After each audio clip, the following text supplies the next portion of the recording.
Three areas of interest in the Indian Ocean on today's Tropical Weather Bulletin.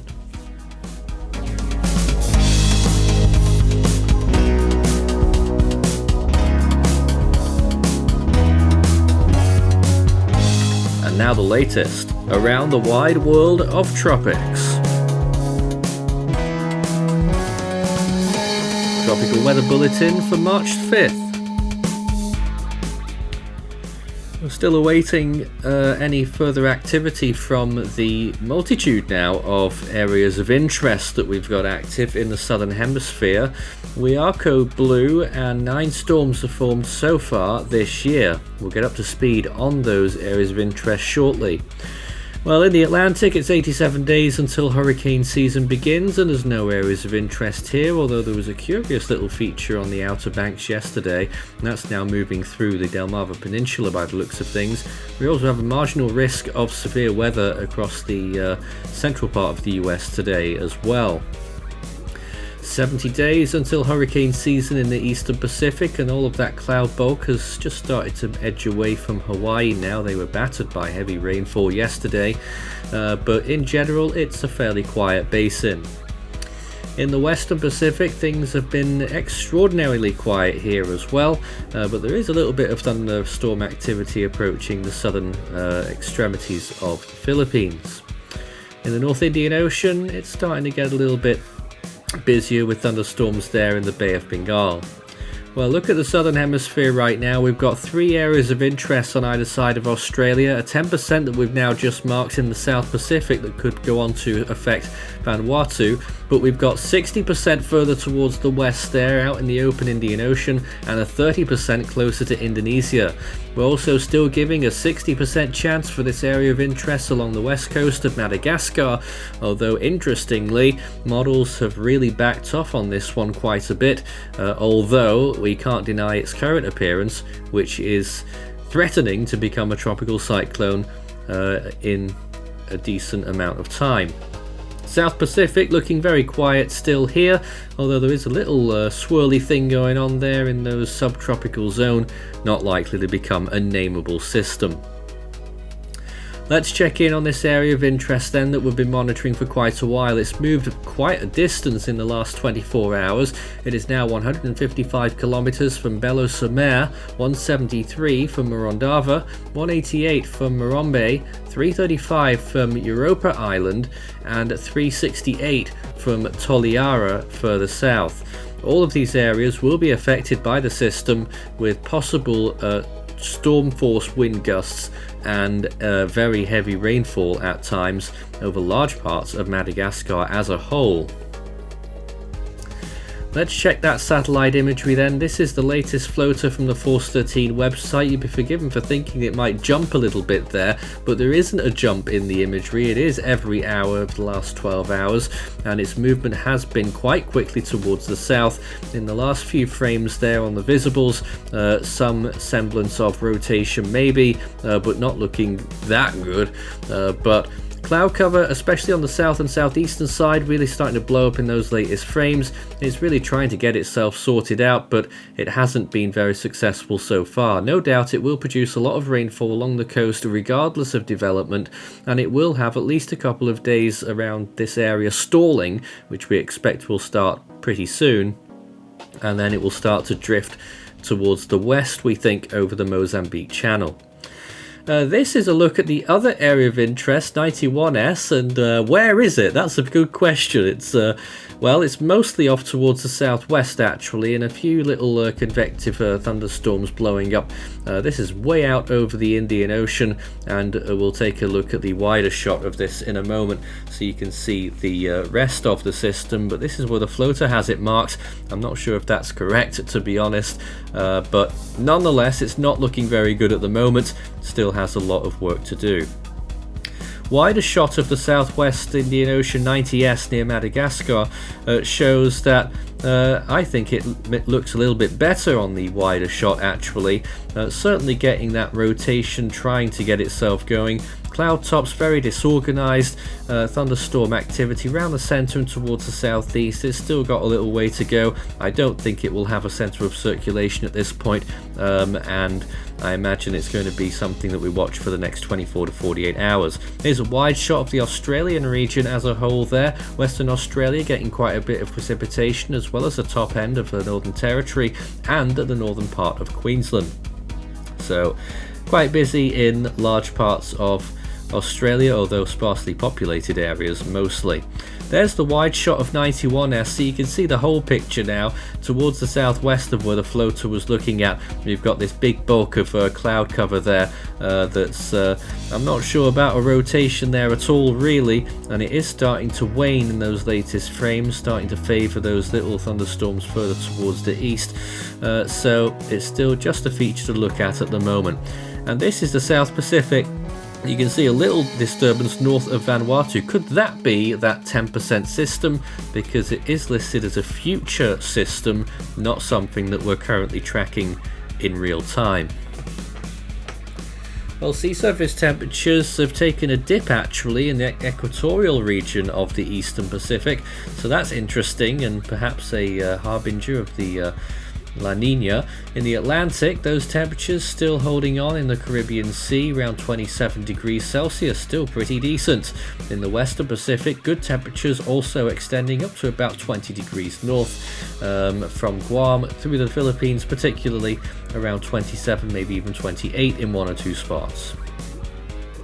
North Indian Ocean looking better, those temperatures creeping up along the east coast of India towards West Bengal, and along the western coast of India as well, those temperatures increasing just a little bit too.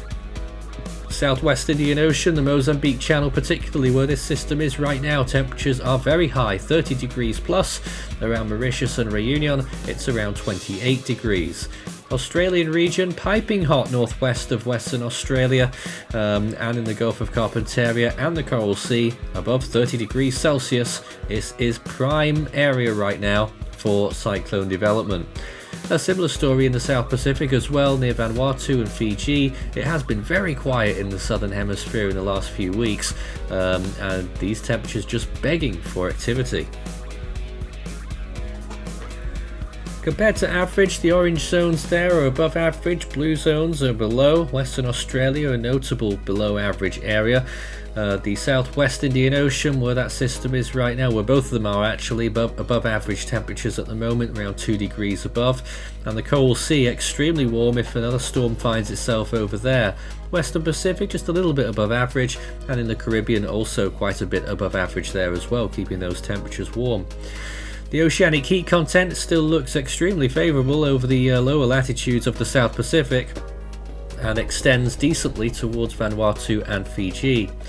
In the Western Pacific, those oceanic heat content values looking good as well, from Guam towards the Philippines. That little corridor there is where it's at for any potential early season systems.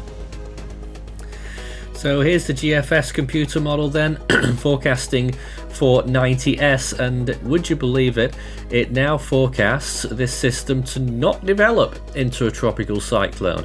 Now other models still have it, like the European model and the ICON, but the GFS has actually given up on this system right now. It does get close to becoming a tropical cyclone there, a potential circulation, especially as it's crossing the Mozambique Channel. But really, the GFS has gone from 100 down to 0 with regard to the development of that system. Looking at the southeastern Indian Ocean, watching that system there, and the second one moving in from a big pulse of energy off Sumatra, Indonesia, and then you can see both of them coexisting but looking very disorganized, as they often do in this area.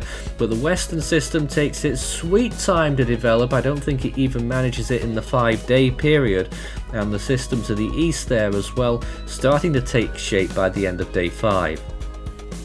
Look at the South Pacific and you'll see this potential system forming near Vanuatu. I'm not sure it's correctly marked on here. You'll see it floating off towards the east there and down towards the southeast. A brief system if it did form, and that's probably one reason that we're giving just a 10% chance on that one right now. It's a very uncertain situation, but it looks like we'll be seeing some elevated winds in Vanuatu later on in the week. Now, even though the GFS has given up on the storm in Madagascar, it is still forecasting pretty large amounts of rainfall with maximums above 10 inches on top of anything that's already occurred. That's 250 millimeters for parts of western Madagascar and also towards the southeast. And you can see both of those values there. In the middle inland, it's 6 or 7 inches, 150 millimeters, and that extends along the spine of the country further north as well. Large parts, pretty much anywhere, could receive 6 inches or more from this point forward as this storm continues. And it all really depends on the blow-ups from the convection, and that can produce very high rain rates which can lead to flash flooding.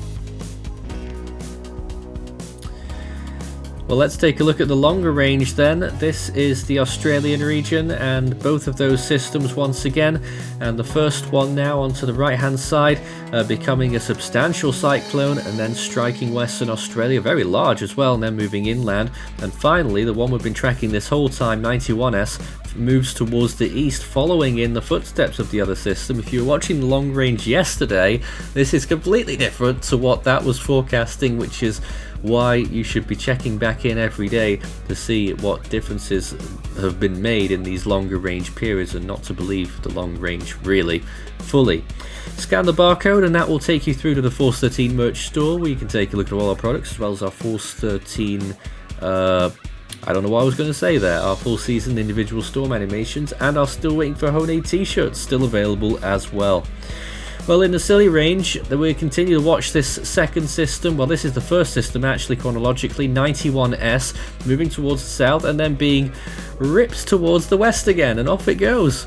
Back over the Indian Ocean, which is a kind of track I really haven't seen, and then at the end of that run there towards day 14 to 16, very, very far out, another system moving in there, forming off Darwin and becoming a very prominent cyclone, and then moving off towards the southwest and hugging the coast for a while and continuing in that general direction. Whew, that's a pretty crazy scenario.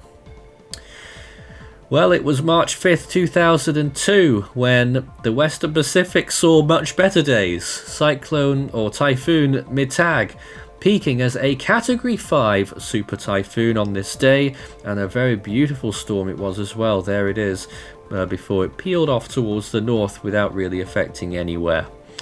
Des was a tropical storm off the coast of Australia, and 18S was about to become Cyclone Harry. That would become another Category 5 storm, 2 in the world, within the space of a week. Well, back to today, and we're really not seeing anything like that, are we? And that might be a good thing. In the Atlantic, the first name this year will be Alberto. In the Eastern Pacific, it's Aletta, and in the Central Pacific, it is still Hode. Been waiting for 5 years. In the Western Pacific, the next name is Winyar. In the North Indian Ocean, it's Rimal. As we've said, 9 storms so far this year. It's a pretty low total, given that we're now in the 3rd month of the year. And in the Southern Hemisphere, the next name that might start to buck the trend is Megan. In the Southwest Indian Ocean, it's Filippo. And in the South Pacific, it's Pitta. That's all from today's Tropical Weather Bulletin. We'll see you again tomorrow.